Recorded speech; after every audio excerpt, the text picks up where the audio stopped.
시드니 루멧 감독의 12인의 성난 사람들이라는 영화가 있습니다. 1957년에 나온 오래된 흑백 영화입니다. 12명의 성난 사람들.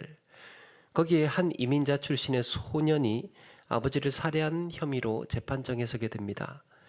빈민가에서 자란 이 소년은 늘 아버지의 폭력에 시달리며 살았고 또 그러다 보니 이런저런 범죄를 저지른 이력도 가지고 있습니다. 그래서인지 아버지를 살해하지 않았다는 자기 주장을 믿어주는 사람들이 거의 없었습니다. 소년을 살인범이라고 제시한 근거는 정황 증거들 뿐이었습니다.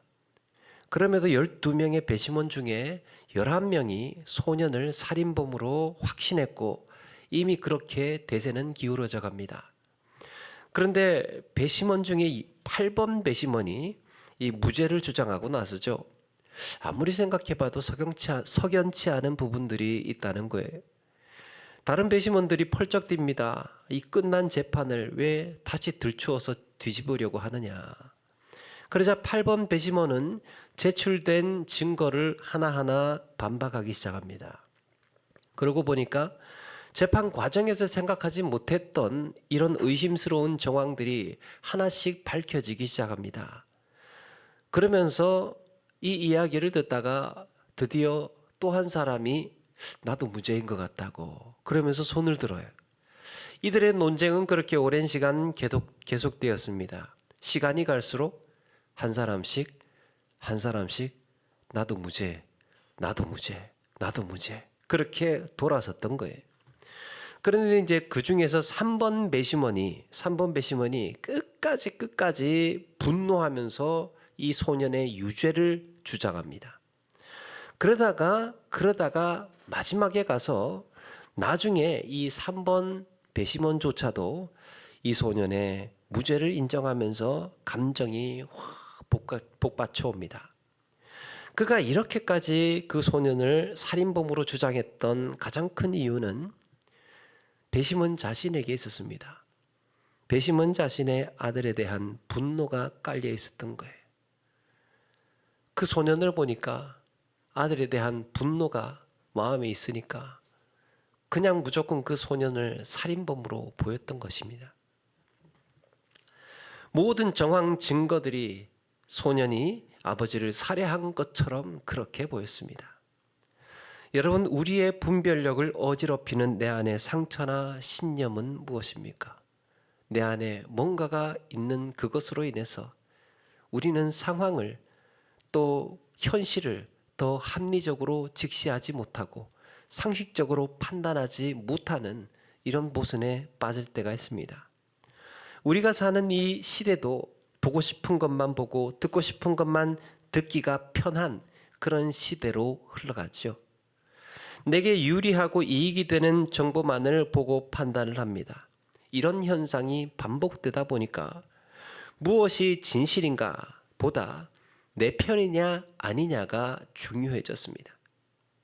상식적으로 생각하고 사실만 확인해도 가짜 진짜가 분별을 할 수 있을 텐데 너무 쉽게 네 편, 내 편을 가르고 선악을 단정해 버립니다. 선악의 기준이 진실이냐 아니냐가 아니고 네 편이냐 내 편이냐로 된 거예요. 미국의 유명한 영화 제작자 로버트 에반스는 말합니다. 모든 이야기에는 세 가지의 측면이 있다. 네 편, 내 편, 그리고 진실. 여러분, 성경에 나오는 아멘은 진실이라는 말이죠. 진실이 사라져가는 세상에서 누가 내 편이고 누가 네 편인가가 아니라 우리는 진실의 편에 서야 할 줄로 믿습니다. 네 편, 내 편이 아니고 내 편이어서 착하고 선한 것이 아니고 진리여서 선한 것입니다. 오늘 말씀의 스데반은 내 편이 아니면 가차없이 심판해버리는 법정에서 이런 진실을 말하고 있습니다. 지난 시간에 스데반의 설교가 있었지요. 그 스데반의 입을 통해서 증거되는 하나님의 역사가 예수 그리스도로 그렇게 이어지다 보니까 예수 그리스도로 하나님의 구원 역사를 관찰을 하니까 이게 다 퍼즐이 하나하나 다 맞추어지는 거예요. 예수 그리스도로 성경을 보니까 이해가 되고 다 연결이 되었던 겁니다. 결국 성전은 예수 그리스도를 예표하는 거였고, 스데반의 말대로라면 그런 예수를 십자가에 못 박은 이 공회원들, 이 유대인들은 그야말로 천인공노할 죄인이 되고 있었습니다. 그들은 이 모든 말이 진실일지언정 인정할 수는 없었습니다. 그럼에도 성경은 이렇게 증언합니다. 그들의 마음을 말해주는데요. 54절에 그들이 이 말을 듣고 마음에 찔려 그를 향하여 이를 갈거늘. 마음에는 찔려요. 마음에는 맞는 말이기 때문에 마음에는 찔리는데 그렇다고 인정할 수는 없고, 그러니까 화만 나는 거예요. 얼마 전까지만 해도 어떤 이들은 마음에 찔렸을 때 이렇게 탄식을 했습니다. 형제들아, 우리가 어찌할꼬? 그러면 지금 이제 우리가 어떻게 해야 되느냐? 그런데 이들은 마음을 바꿀 생각이 없었습니다. 오히려 자신들의 정당함을 주장하기 위해 더 격분하고 빡지릅니다. 더 화내고, 그렇게 공회는 폭발해버렸고 스데반은 죄인으로 정죄하고 돌로 치게 됩니다. 공회의 판결은 자신들의 오만과 우월감을 건드려서 격분한 유대인들의 분별력을 잃고 내린 판단이었습니다. 이렇게 땅의 재판정에서 온갖 욕설과 고성이 오가고 있을 때 성령이 충만함을 입은 스데반은 하늘의 법정을 우러러 보고 있습니다. 공회원들의 비난과 고함 소리가 난무한 그 시끄러운 가운데에 스데반의 시선은 고요하기만 합니다. 저 하늘을 바라보면서 그의 눈에 들어온 광경은 하나님의 영광과 예수님께서 하나님 보좌 우편에 서신 광경이었습니다. 자신이 지금 무슨 처지에 놓였는지 까맣게 잊은 채 그 경이로운 광경에 흠뻑 빠져 있습니다. 저것 좀 보라고. 그래서 뭐라고 합니까? 보라, 하늘이 열리고 인자가 하나님 우편에 서신 것을 보노라. 저거 보이느냐? 이때 우리는 한 가지 인상적인 장면을 놓치지 말아야 합니다. 인자가 하나님 보좌 우편에 서신 것을 보노라. 우리 주님께서 보좌 우편에 앉으셨다는 표현들은 이 심심치 않게 볼 수 있었던 것 같은데, 보좌 우편에 서 계신 모습을 보고 있는 겁니다. 여러분, 예수님께서 왜 서 계셨을까? 우리 축구 경기를 할 때 보면, 축구 경기를 할 때 경기장에서요, 막 극적인 장면이 연출이 되면 사람들이 환호를 하고 그 자리에서 막 일어서게 되죠. 그럼 일어서면서 응원을 하게 되죠. 여러분, 그 장면에 몰입해 있다는 거예요. 그걸 뚫어지게 관찰을 하고 있다는 겁니다. 바로 스데반의 재판을 하나님의 보좌 우편에 서신 예수님께서 주목하고 계셨다는 말이에요. 자세히 보고 계셨다는 것입니다. 그런데 그냥 주목만 하신 것이 아니라 성경에는 하나님께서 일어나신 표현이, 하나님께서 일어나신다는 표현이 등장할 때는 하나님께서 직접 일하시는 경우가 많습니다. 특별히 심판과 관련된 기록에서 자주 등장을 합니다. 여호와께서 일어나시나니, 하나님께서 일어나시나니. 그래서 하나님께서 일어나신다는 표현을 성경에서 나오면 하나님께서 직접 일하시거나 특별히 심판을 하실 때, 재판을 하실 때, 그럴 때 하나님께서 일어나셨습니다. 그래서 벵겔이라고 하는 학자는 이렇게 말합니다. 예수는 스데반을 변호하기 위한 변호자의 자격으로 서 계신다. 땅의 법정에서 유죄 선고를 받은 스데반에 대해서 하늘 법정에서는 무죄 판결을 내리고 있었던 거예요. 예수님께서 스데반을 변호해 주심으로 그는 공회의 재판이 아니라 사실상 하늘의 법정에 선 것입니다. 땅에서 권력자들이 그를 비난하고 죄인으로 몰아가도 하늘의 재판장이신 하나님께서 인정하시는 증언을 하고 있었습니다. 그리고 또 한 가지, 우리 주님은 이제 곧 주님의 품에 안기게 될 스데반을 맞이하기 위해 서 계십니다. 내 사랑하는 의로운 자야 오라. 내가 두 팔 벌려 너를 환영하여 위로하리라. 여러분, 그런데 참 이상하지 않습니까? 왜 땅에서 벌어지고 있는 이 임박한 이 시급한 순교에 우리 주님께서 일어나서 주목하시기까지 하면서 그렇게 보시면서도 왜 지켜보고만 계셨던 걸까? 이거 순교 정말 이거 이 큰일 아닙니까? 예수님께서 그 순간에 스데반을 좀 살려주시고 보호해 주시고 지켜주셔야 할 텐데 왜 지켜만 보고 계셨을까? 하늘에 나는 새 한 마리도 하나님의 허락 없이는 떨어지지 않는다고 했는데 왜 이들의 극악한 현장을 내버려 두신 걸까? 주님은 왜 이런 순교자의 피를 받으신 걸까? 여러분, 여기에 의미가 있기 때문입니다. 첫 번째, 스데반의 죽음은 세계 선교의 신호탄이었습니다. 교회에서 스데반의 죽음은 매우 큰 충격이었을 거예요. 수천 명의 성도 중에서 7명의 대표 사역자들이, 그 중에 하나 스데반이 그렇게 돌에 맞아서 순교를 당했는데 예루살렘 교회의 전 교인들이 충격받지 않았겠습니까? 이게 도대체 무슨 일이냐? 그런데 예루살렘 교회는 스데반의 죽음을 애도하고 있을 겨를도 없이 대대적인 박해에 휘말립니다. 이로 인해서 드디어 예루살렘과 온 유대와 사마리아와 땅끝까지 이르러 내 증인이 되리라 하신 예수님의 그 말씀이 현실로 드러나고 있는 거예요. 그들이 흩어짐으로 인해서, 초대교회 성도들이 흩어짐으로 이 말씀이 그렇게 이루어지고 있었습니다. 누군가는 말합니다. 예루살렘 교회가 핍박받은 것은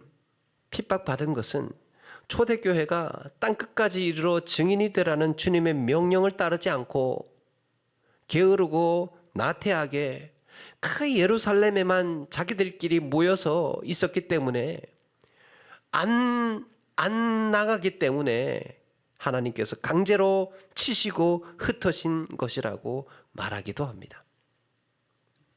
그런데 여러분, 성경 어디를 봐도 초대교회 성도들이 게을렀다거나 나태했다는 정황을 찾아볼 수가 없습니다. 오히려 온 힘을 쏟아서 예수 그리스도의 이름을 전하고 가르치는 데 전념했습니다. 스데반 역시 자기의 생명을 돌보지 않고 복음을 전하다가 순교를 했습니다. 그래서 이들이 흩어진 것은 하나님의 때가 무르익었기 때문입니다. 때가 된 거예요. 우리는 여기서 놀라운 하나님의 섭리를 하나 보게 됩니다. 여러분, 성도들이 핍박을 받는 과정을 관찰하다가 보면 이 예루살렘 교회의 성도들이 핍박을 받는데요, 가만히 보니까 핍박의 주요 타깃이 헬라파 유대인들이라는 사실을 알게 됩니다. 초대교회 안에서는 두 부류가 있었죠. 히브리파 유대인, 헬라파 유대인. 처음에 스데반이 논쟁을 벌였던 회당이요, 헬라파 유대인들이 예루살렘에 이주해 와서 모이던 자유민들의 회당이었습니다. 자유민들의 회당. 이들이 선봉에 서서 핍박의 주체가 되었던 거예요. 헬라파 유대인들이. 그러니까 예루살렘 교회에 있던 헬라파 유대인들이 예수 믿기 전에는 사실상 이 회당에서 모이던 사람들과 다 얼굴 알고 지내던 사람들입니다. 그래서 직접적인 핍박의 대상이 되었던 겁니다.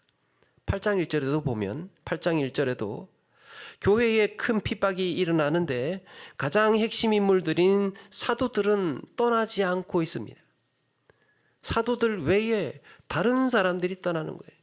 여러분, 이거는 사도들 12명만 예루살렘 교회에 남았다는 얘기가 아니고 사도들 12명을 중심으로 해서 히브리파 유대인들은 거의 예루살렘 교회에 남고 7명의 집사들이 이끌었던 헬라파 유대인들이 핍박의 주요 타깃이 되니까 그들이 흩어졌던 거예요. 그렇게 해서 자연스럽게 예루살렘 교회가요, 헬라파 유대인들이 대거 다른 지역으로 흩어지게 되고 예루살렘에 오랫동안 살아오던 이 히브리파 유대인들이 남게 되었던 겁니다. 이것이 하나님의 섭리였다면 왜 놀라운 일인가? 이게 왜 놀라울 일인가? 대부분 헬라 세계에서 언어가 통하는 자들이었습니다. 이 헬라파 유대인들은 헬라어를 하는 사람들이에요. 국제 공용어를 쓰는 사람들이었던 거예요. 헬라 문화에 익숙한 자들이었습니다. 세계 각지에 흩어졌던 자들의 자손들이 이제는 복음을 들고 다시 세상으로 흩어지고 있는 겁니다. 세계에서 모여들었던 각지각처에서 각 나라에서 모여들었던 그 디아스포라 유대인들이 이제 다시 복음을 들고 흩어지고 있는 거예요. 2세기 교부였던 토둘리아는 핍박과 순교가 한창이던 그 시절에 이런 말을 남겼습니다. 순교자들의 피는 교회의 씨앗이다. 교회는 순교자들의 피로 세워진다. 하나님은 스데반의 순교를 들어서 세계 곳곳에 교회의 씨앗으로 삼으셨습니다. 그렇게 핍박의 바람은 성령의 불길을 이방으로 번지게 했던 겁니다. 두 번째, 스데반은 결국 성전이 아니라 예수 그리스도를 통해 하나님께 나아간다는 사실을 자기 목숨으로 증명했습니다. 우리 주님께서 영문 밖으로 나아가서 십자가에 달리셨듯이 스데반도 성 밖으로 끌려 나가서 돌에 맞아 죽게 됩니다. 그는 돌에 맞아 죽어가면서 마지막으로 두 마디를 남겼습니다. 59절에 주 예수여 내 영혼을 받으시옵소서. 내 영혼을 받으시옵소서. 60절에 주여 이 죄를 그들에게 돌리지 마옵소서. 여러분, 이 기도가 예수님께서 십자가에 죽으실 때 하시던 기도와 비슷하지 않습니까? 아버지여 내 영혼을 아버지의 손에 부탁하나이다.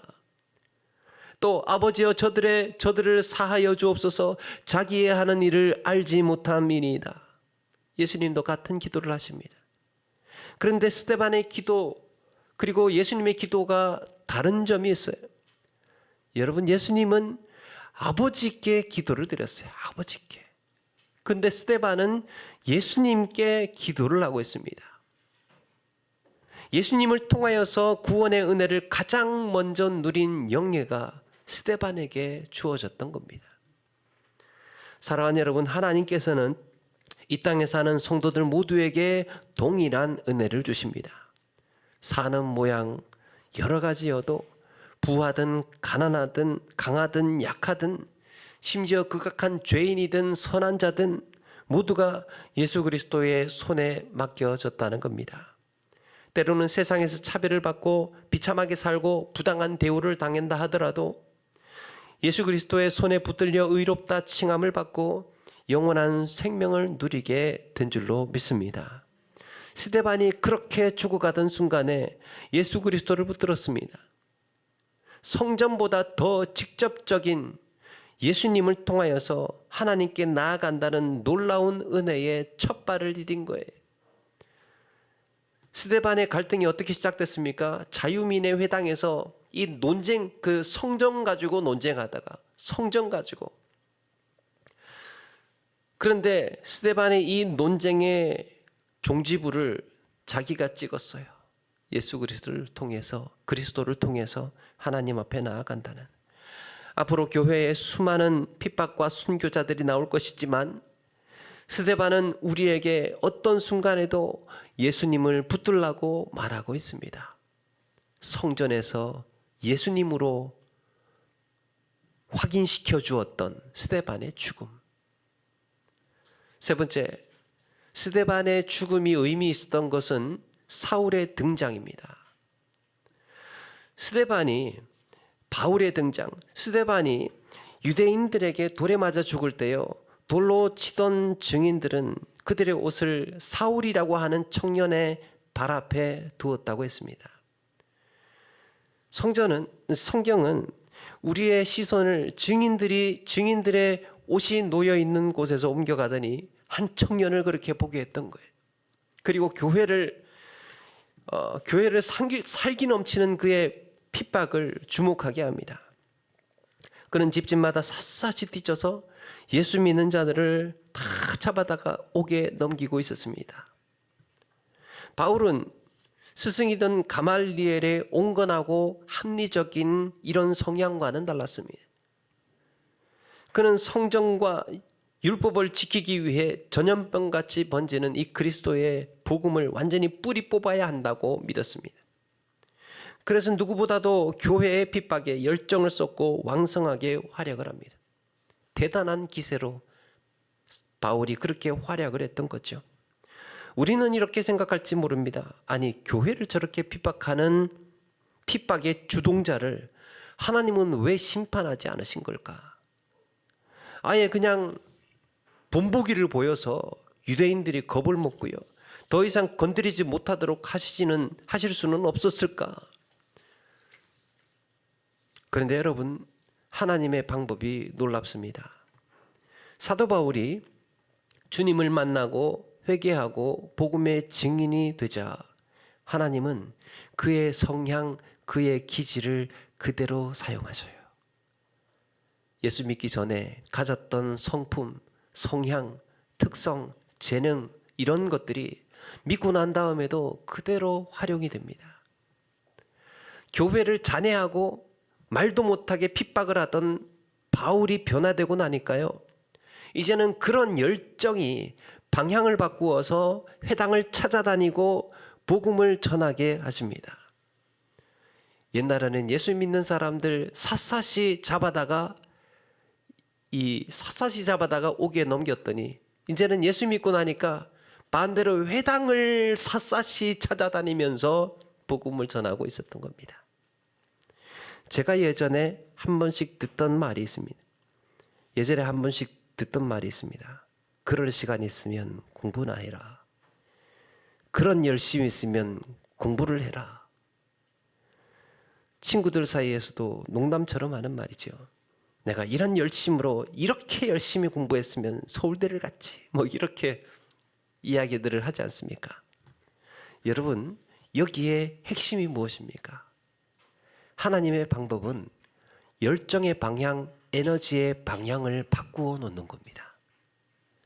하나님은 우리 각자의 개성과 재능과 기질을 그대로 쓰셔요. 대신에 방향이 바뀔 뿐이에요. 하나님의 방식은 죄인을 심판하시는 데 목적이 있는 것이 아니라 그들을 멸망시키고 그들을 보복하시고 응징하시는 데에 최종 목적이 있는 것이 아니라 그런 극악한 죄인일지라도 선으로 바꾸어 놓으시는 것. 진리 앞에 엎드리게 하고 선으로 바꾸시는 것. 죄를 지을 때 쏟았던 힘, 한때는 어리석은 길로 달렸던 그 열정을 선한 능력으로 선한 길로 인도하셔서 이제는 주와 복음을 위해 그 힘을, 그 열정을 쓰게 하신다는 거예요. 이게 하나님의 방법이에요. 오히려 스데반의 죽음은 바울에게 복음의 빚진 자로 살게 했습니다. 늘 한평생 말은 안 했지만 스데반에 대한 빚진 마음이 있었을 거예요. 교회를 향한 잔혹한 핍박은 이후에 더 뜨겁게 교회를 사랑하는 에너지로 바뀌게 됩니다.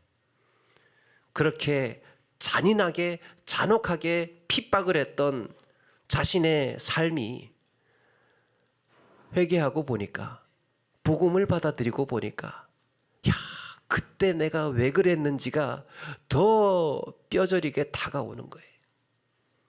그래서 어떤 생각을 합니까? 내가 더 잘해야지. 내가 더 열심히 해야지. 내가 더 애써야지. 과거에 내가 그랬는데 정말 내가 그걸 만회하겠다는 이런 다짐으로라도 열심히 해야지. 사랑하는 여러분, 우리 신앙생활에서 승리가 있습니다. 그리스도인의 승리가 있어요. 복음의 승리가 있습니다. 우리가 이기는 건 뭘까? 우리가 이기는 것, 그리스도인이 이기는다는 게 뭘까?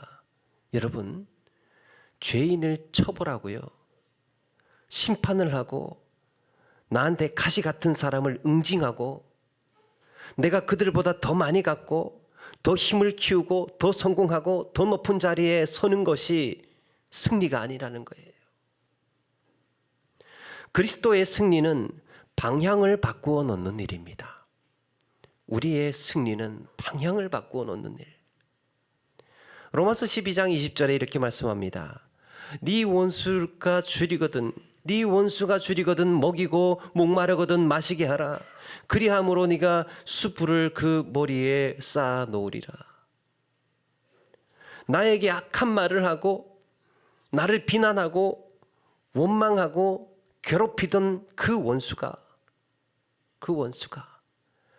나의 인내로, 나의 호의로, 나의 변함없는 존중과 사랑에 감동하여서 어느 순간 이런 마음이 들게 된다는 거예요.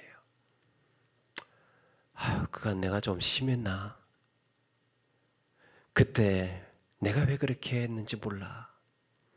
내가 왜 그렇게 모질게 했는지 몰라. 꼭 그렇게 해야 될 것도 아닌데 이런 생각으로 전환이 돼. 왜 그렇게 당신한테 못되게 굴었는지. 그러면서 미안하다, 고맙다.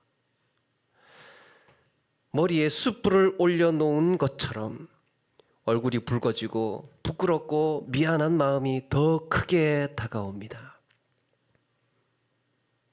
그래서 더 마음이 가고 더 친밀해지는 거예요. 그렇게 관계가 아름답게 회복이 되고 원수 같았던 그가 이제는 서로 아끼고 사랑하는 관계가 되어서 진리 가운데 함께 걸어가는 것, 그것이 하나님의 방법이고 그리스도인의 승리인 줄로 믿습니다. 짓밟고 심판하고 처단하고 응징하고 버리고 그렇게 하는 것이 우리의 삶의 승리가 아니고, 그런 사람들을 그런 사람들과 화해하고 선으로 바꾸고 하나님의 진리 앞에 우리 함께 나아갈 수 있도록 서로 잡아서 이끌어 나아가는 것, 그것이 우리의 삶의 승리라는 거예요.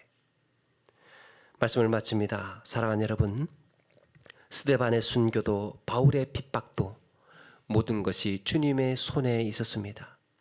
우리는 이렇게 생각할지 모릅니다. 왜 주님은 스데반의 죽음을 내버려 두셨는가?